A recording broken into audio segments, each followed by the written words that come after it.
Good morning, everybody, and welcome back to your Lunch Break Live. My name is Ivana Harinkyu if you're new here, and if you're not, thank you for coming back. Today, I am joined by AL.com reporter Carol Robinson, and today we are going to talk about a story that has really captured attention over the weekend since Friday, and that is a story about a jailer named Vicky White and a capital murder suspect, an inmate named Casey White, the two are not related, who have been on the run from a North Alabama jail since Friday morning. Now, Vicky White and Casey White, again, their name has been circulating all over social media, all over the news for the past several days. But if you're just tuning in, we're going to recap what you need to know about this case, what has happened since Friday, and where we are now. So, Carol, I know I just kind of mentioned that, again, this was a top jailer, really the director of corrections for the Lauderdale County Jail here in North Alabama. She and this inmate, Casey Cole White, who goes by Casey White, and Right. considering they have the same last name, it might be easier to just use first names here so we don't get them confused because, again, they are not related, just it's a strange coincidence here. But they left that jail in Florence around 9:41 a.m. on Friday. They were seen shortly after that switching cars, but have not been seen since. So, Carol, walk us through Friday morning to today.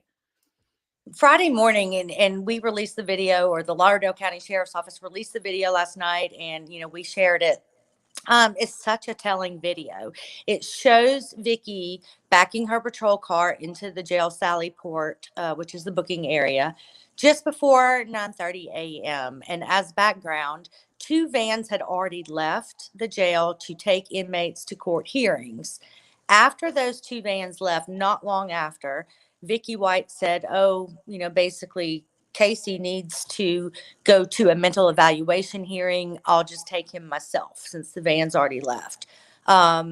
Huge break in protocol. The jail did have protocol in place that, you never have just one corrections officer transport an inmate, much less a capital murder suspect. So she backs into the Sally. Nobody's going to question her. She was the assistant director of the jail, and nobody's going to question a supervisor in that situation. So she backs into the Sally Port very calmly, gets out of her patrol cruiser, goes into the Sally Port door. She's kind of looking around, but she seems very comfortable. Comes out just minutes later.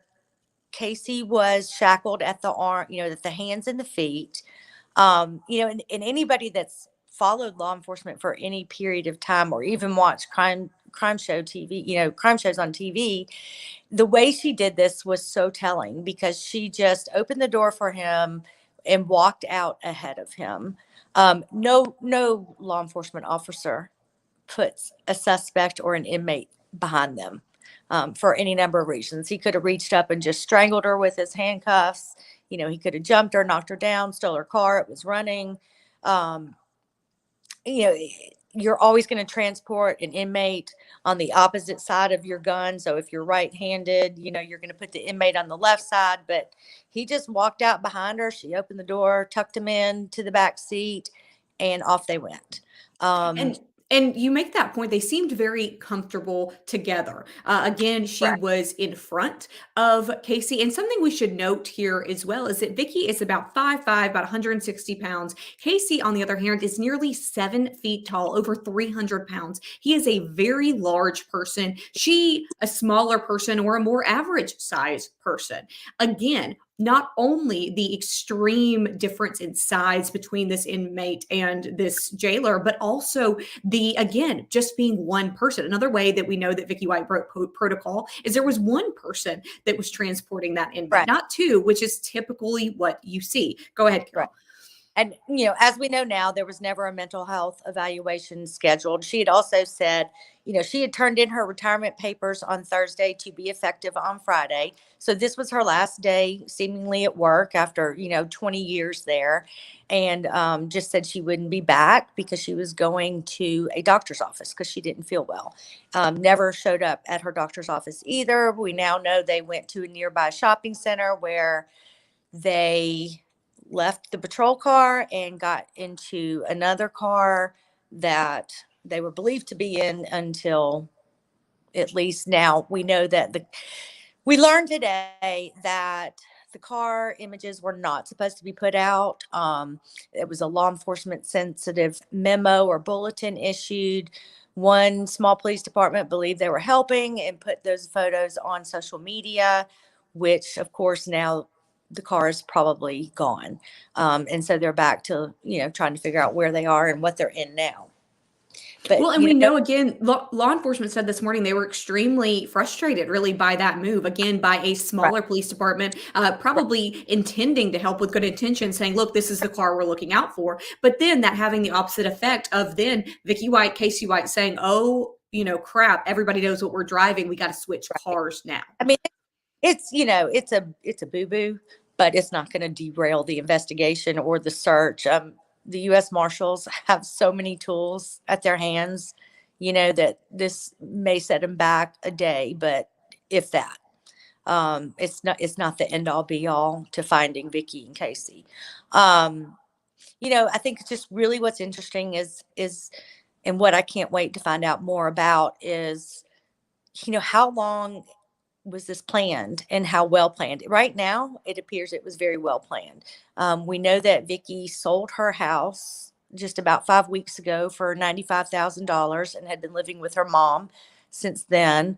Also, just what I found out this morning was that the 2 guns that they are believed to be armed with, I think she also had her service weapon with her, but now they believe she has an AR. They have an AR-15 and a shotgun. Both of those guns were recently purchased by Vicky. So, there was definitely planning going into this. And the fact that they haven't been found, they had a plan for once they left the Florence area, clearly. And right now, authorities don't know where they are. They don't. Well, and not only was this planned, again, you talk about the money. We talk about Vicky White selling her house several weeks ago for under market value, we should note, was living with family at the time. Again, turning in those retirement papers. And she is only, she's 56. So she's not an elderly person who is working. She's not even really at retirement age. She is saying that she's retiring at 56. Again, she has been there for about 17 years. So she's been at the office a long time. She's able to retire, apparently. So all of this lines up. And then something that I think worth circling back on, those vans that take the inmates over to the courthouse, they had already left. That's when Vicky said, "Look, Casey's got this appointment at the court," which we know didn't exist. Let me just run him over there. It was it worked beautifully. It was not a coincidence that those vans had already left and that she just happened to be, I'll just run him over there. That does not seem like that was a coincidence. That seems like something that was very well planned. I think all of this was very well planned out. The sheriff has said that they had, quote, a special relationship. Nobody believes, or authorities don't believe at this point, that relationship has been physical, but certainly I would say probably romantic. I understand from my sources that this relationship between the two could have been going on for up to 2 years.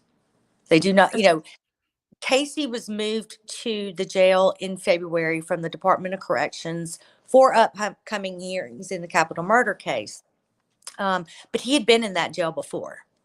So there is this fairly strong speculation that those two have been communicating since his first time in the jail. And people, they say, how does this happen? Why does somebody throw their life away? From what we can tell about Vicky is that she worked all the time. Work was her life.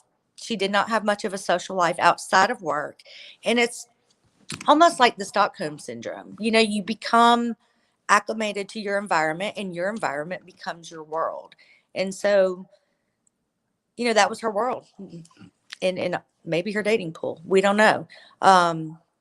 And another thing we know as well about Casey, he was no stranger to law enforcement. Again, he's right now jailed on a capital murder charge. He's 38 years old, almost 7 feet tall. I think the last recorded height was about 6'9", over 300 pounds. He, again, was in jail on those capital murder charges, but he was already serving a 75-year sentence for unrelated convictions. There are also, we've seen reporting this morning about a half brother of his that has been missing for several years. So Casey was no stranger danger to law enforcement here. So as you say, he hadn't been in that jail this time very long, but he had been in that jail before. So that's something we need to note. One thing I want to quickly address here, and this is a question we got about how pension is handled in times like this. And that's actually some reporting that we have had recently. So Carol, tell me a little bit about the pension situation here. Right. Our coworker, Paul Gaddis, reported this morning that even though she had turned in her retirement papers, maybe they weren't stamped, but effective immediately, she has been fired from the sheriff's office and her pension is no longer a possibility. So That she's is lost. Right. And again, getting that she has lost her job. Again, our reporter Paul Gaddis had reported that this morning and released that information. So this is something that is still unfolding. We're still in the thick of it. But Right. again, come back. We don't know where they are, and at this point, Yeah. we don't even know what they are driving. So But, you know, where is go you ahead. have to, she had to expect that she would not be able to get her pension because basically you have to have an address to get your pension, right? I mean, her getting her pension would have depended on people knowing where she was, and clearly that was not her end plan. So I have to think she did not expect to get her pension. You know, we have a lot of people here asking something. I want to hear your thoughts on that, Carol. And that is people saying, look, why wouldn't they want the information about the car to be out there? People in the public need to know, especially if law enforcement believes that this pair, Vicky White and Casey White, are armed and dangerous. Shouldn't people be on the lookout? Shouldn't people be able to see that car, call 911 and get an arrest made in the case? Yes, absolutely. And that would have been put out eventually. And it was put out after the leak, but or the slip up. But I think they had just found out that information. And so they wanted to work their leads behind the scenes first before they put it out to the general public. We have somebody saying that they believe, you know, maybe they are only hours ahead of law enforcement, maybe not days. You know, Carol, it's so hard to know. Again, this is an active investigation, so there's not a lot of information coming out. Exactly the tools, again, you mentioned the U.S. Marshal Service has. We don't know exactly what they are doing, exactly their thoughts, but we do know that law enforcement has said, I believe as recently as this morning, that they don't really have a great idea of where this pair are. No, they don't. But that doesn't mean they won't find them because they will. It's just a matter of where and when. And we have to ask again, you mentioned that there are several weapons that are presumably in whatever car that Vicky White and Casey White are driving in at this point. Again, has law enforcement said if they are dangerous? We know that they are armed. Excuse And me. it's okay. And we know that Casey also has charges and has convictions from a violent background. So what do we Yeah, know they there? are. I'm losing my voice. We don't need that, Carol. You're too important to lose your voice here. Question here from Caroline, and I think a lot of people feel the same way. She says, how is it that easy to disappear? It is 2022. It is hard to even go to the grocery store and back without somebody knowing that you went to that location or you left your house. The world of social media, the world of geo-targeting locations, etc. How is it that easy to disappear these days? You know, you don't use phones, you don't use banks, you don't use ATMs. It's not hard. Another question here, and this is, I think, the $1 million question here from Jennifer. She says, I still don't understand why. Can you explain?